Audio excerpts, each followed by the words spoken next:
Kapidongski TV. Andan din po si Kapidongski.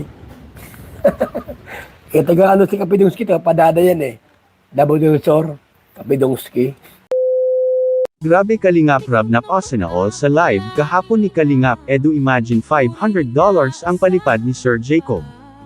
Ang tagal ko nang nanunood ng mga live sa YouTube, dito ko lang talaga nakita ang ganitong palipad. Grabe, sponsor ng Edrica hindi nang hinayang sa pera ganito nila kamahal ang Edrica, siguro umabot sa $1,000 ang nagpapalipad sa live ni Edo kahapon. Grabe ganito ka-rich kid ang mga sponsors at supporters ng Edrica fans, kaya ang ibang mga fandom na sumuporta sa ibang viral ni Kalingap Rab hindi nila matanggap na ang mga supporters ng Edrica ay mga mayayaman.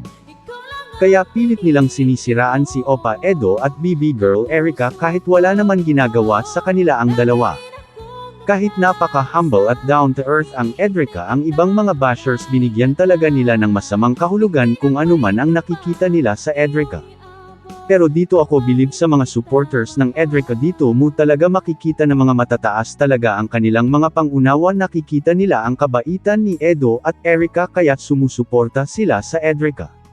Kaya deserve talaga ni Edo at BB Girl Erica kung anumang blessings at kasikatan nila ngayon dahil napaka-genuine talaga ng dalawang ito. Pero bago ang lahat, maligayang pagbabalik muli mga idol sa aking munting channel, ang Bisayang Taga Davao Kapidongski TV. Please like this video at suportahan talaga natin ang channel ng mag-amang Kuya Val Santos Matubang at Kalingap Rab. Like, share, subscribe and don't skip ads po tayo sa mga video ng mag-ama, kahit sa ganitong paraan makatulong tayo sa mga kababayan nating natulungan ng mag-amang ito. Samantala mas lalong kinilig ang community ng Edrica dahil nga nandun si Erica sa live ni Edo at nanood, kaya hindi makapaniwala si Edo na umabot sa 2.4k live viewers ang kanyang live at sinabi pa ni Edo na masaya na siya na kahit na 500 lang ang manood sa kanya okay na siya. At mas lalong nabuhay ang live ni Edo dahil nga nandoon rin si Kalingap Rab at napa-comment pa si Rab sa palipad ng supporters ng Edrica na $500. Pero dito mas lalong kinilig ang mga fan ng sinabi ni Opa Edo na andyan palagi si Erica sumusuporta sa kanyang channel. Sana all. Ang daming nagsasabing pinipigilan lang talaga ni Erica ang kanyang feelings kay Edo para hindi na naman mabash si BB Girl na easy to get siya. Yun, papasalamatan tayo sa kanila ngayon.